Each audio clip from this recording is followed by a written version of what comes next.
This is the listening test for levels from 3 to 5 of the Vietnam 6-level language proficiency test. There are 3 parts to the test. You will hear each part once. For each part of the test there will be time for you to look through the questions and time for you to check your answers. Write your answers on the question paper. You will have 5 minutes at the end of the test to transfer your answers onto the answer sheet. The recording will now be start. Please ask any question now, because you must not speak during the test. Now open your question paper and look at part 1. There are 8 questions in this part. For each question there are 4 options and a short recording. For each question, choose the correct answer A, B, C or D. You now have 45 seconds to look through the questions and the options in each question.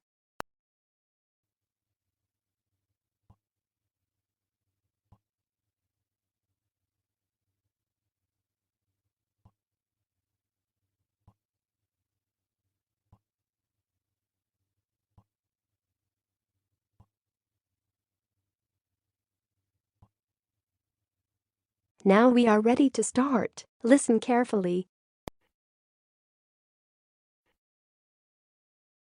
1.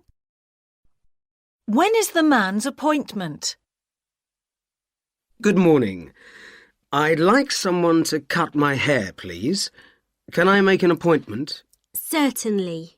Wednesday or Thursday morning or Friday afternoon?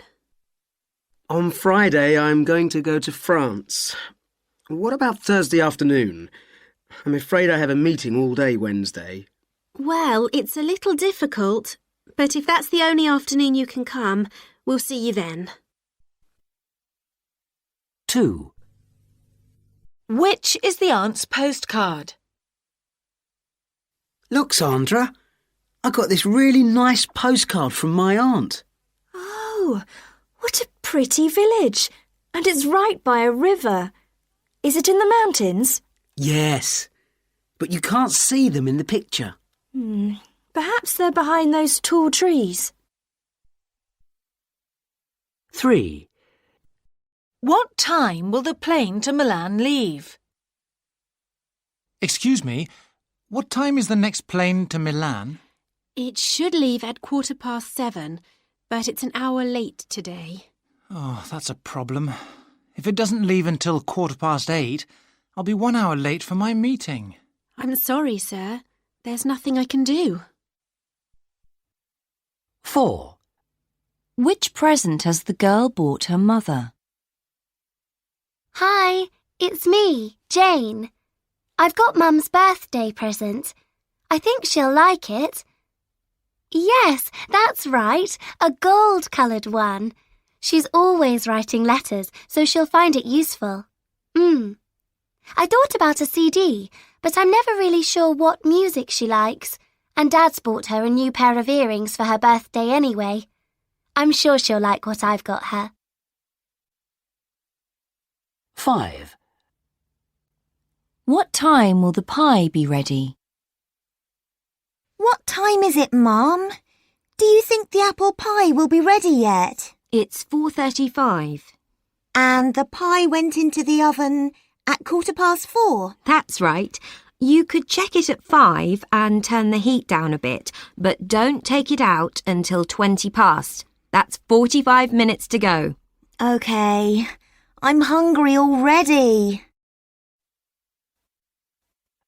6. What time is the swimming lesson today?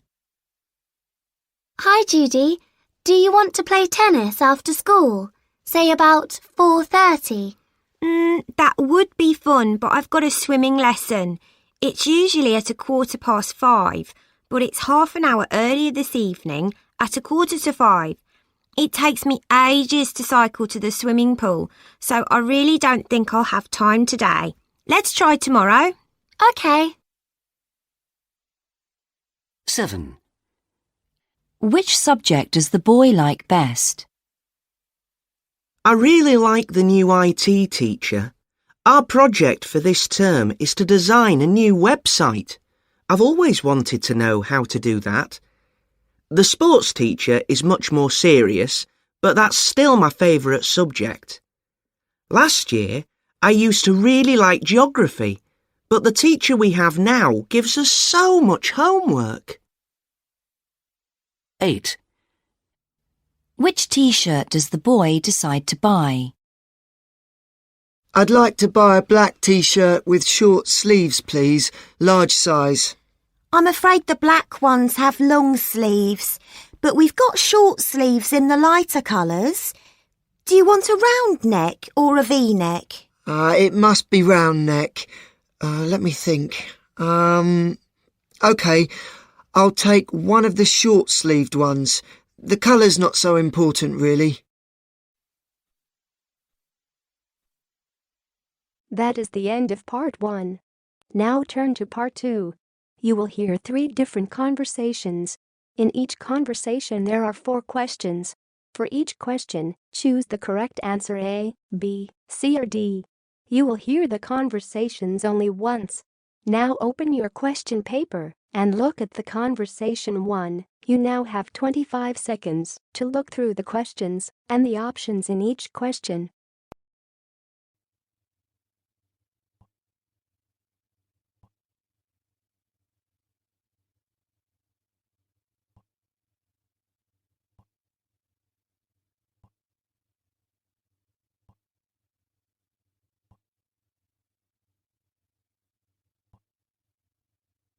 Now we are ready to start. Listen carefully.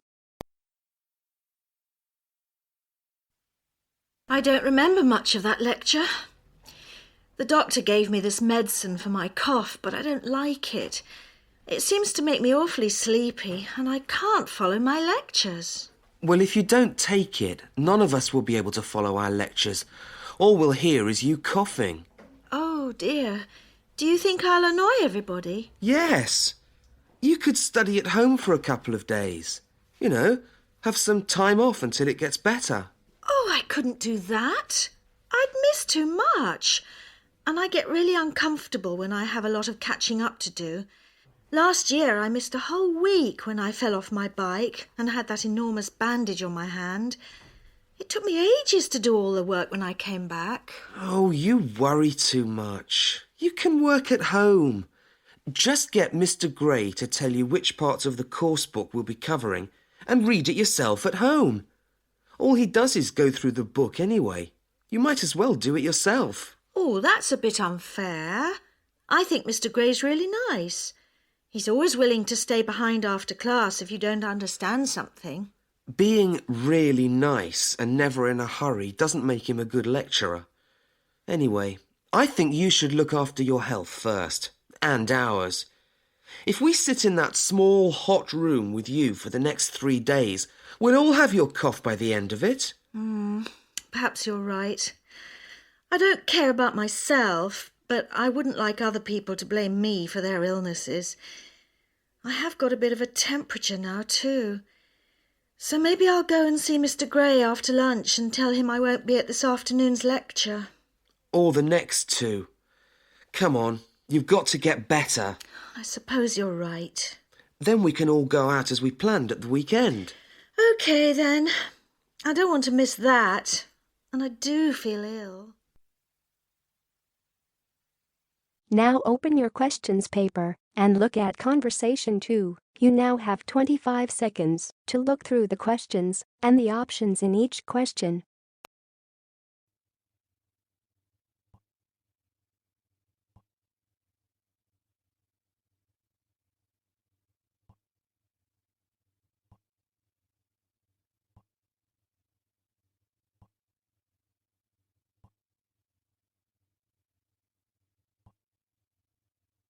Now we are ready to start. Listen carefully.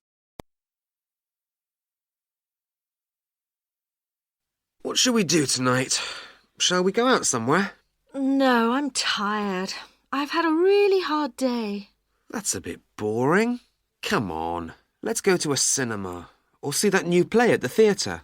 Not tonight. Why don't we rent a video and stay in? Well, I'd rather go out. But if you're tired, OK. So what shall we have? How about that new Italian film? Oh, no. Far too serious for me. I'd fall asleep. Why can't we get something funny? A film with Rick Moranis or someone like that. A comedy? No, thanks. I'm not wasting my money. Well, I'll pay if you're going to be difficult about it. Well, I'm not being difficult. I just don't want to see a comedy. Fine. Well, what else do you suggest then? How about a Robert De Niro? We've seen them all. Maybe, but they're great films. Let's watch one again. Now you're suggesting something that's a real waste of money. And I hate seeing films twice, you know that. OK. What then? Oh, forget it. We're obviously not going to agree anyway. No, I tell you what. You go down to the video shop and choose a film. Whatever it is, I'll watch it. Really? And you won't be difficult or make me feel guilty? No! Go on, off you go. I'll make something to eat while you're out. Great! See you in a few minutes then. Bye. Now open your questions paper and look at conversation 3. You now have 25 seconds to look through the questions and the options in each question.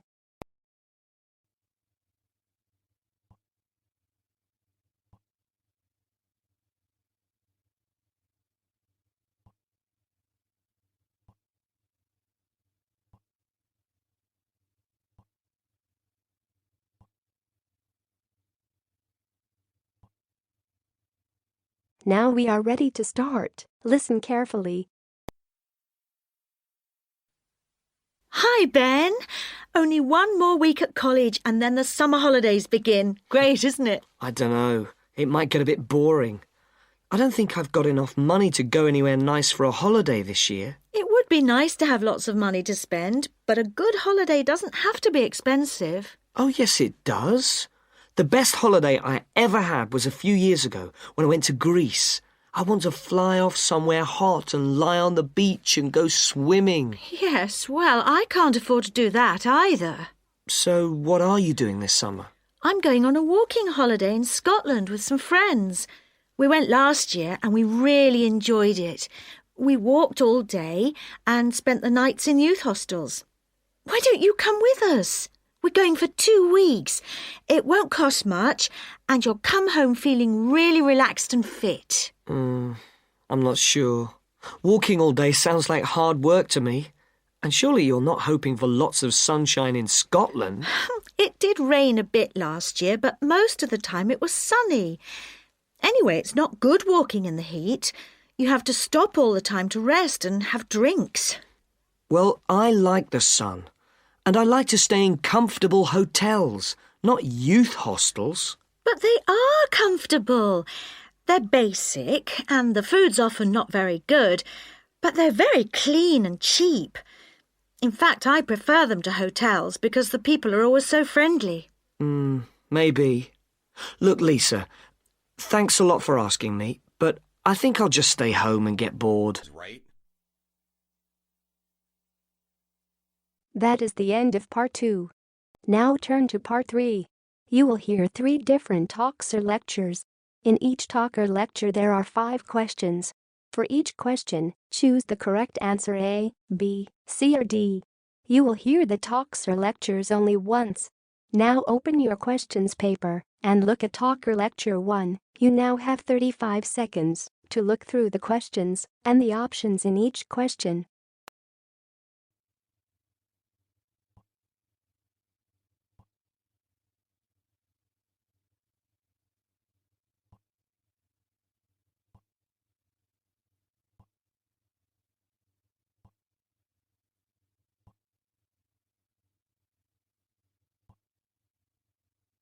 Now we are ready to start. Listen carefully. I was a small child when I left Vietnam and moved with my family to live in America.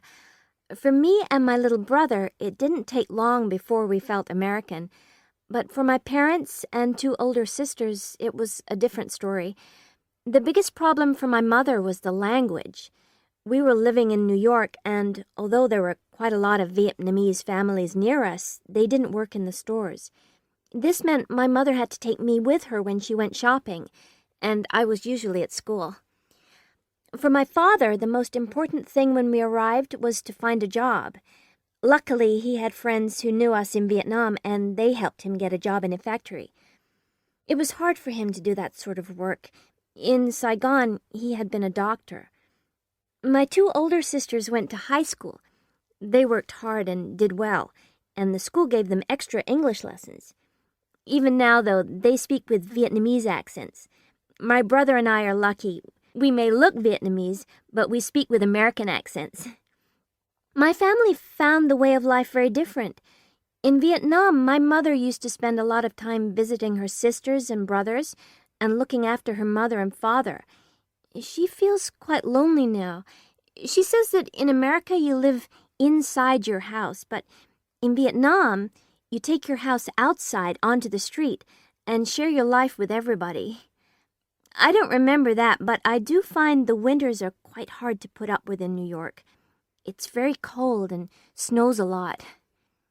My mother still wears traditional Vietnamese clothes at home and always cooks us rice and noodles. I must admit, I prefer burgers and chips. Although my friends like to visit us, I often feel a bit embarrassed by my parents' way of life. They don't understand Americans, and I think I am more American than Vietnamese now. I suppose it's sad for them to have such a strange daughter. Now open your question paper and look at Talker Lecture 2. You now have 35 seconds to look through the questions and the options in each question.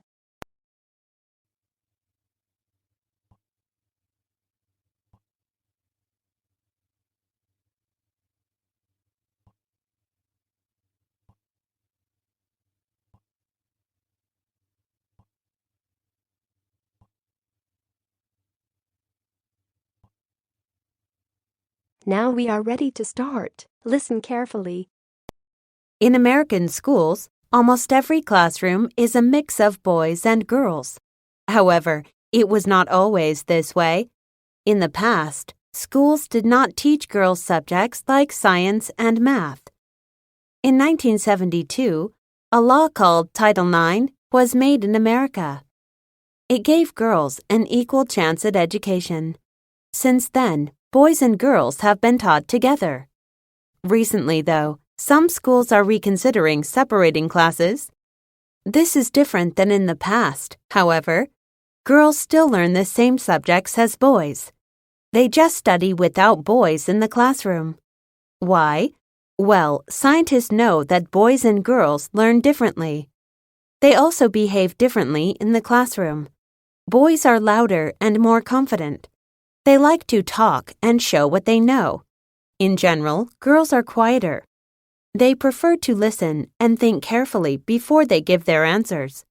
When boys and girls are together, the boys can be too dominant. Also, boys and girls can bother each other. Instead of thinking about the lesson, they think about each other. In a separated classroom, they behave better and can focus on studying.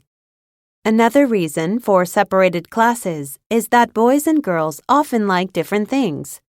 For instance, boys prefer stories with action and adventure. In an all-boys English class, the teacher can choose books that will be interesting to boys. This way, they will be more excited about the stories. Not all the classes are separated, just the main subjects, like English, math, science, and social studies. Still, some teachers think that separate education is not good. They worry that boys and girls will not learn how to work well together. Right now, less than 600 schools are trying separate classrooms. Time will show if it is a good idea or something that should be left in the past. Now open your question paper and look at Talker Lecture 3. You now have 35 seconds to look through the questions and the options in each question.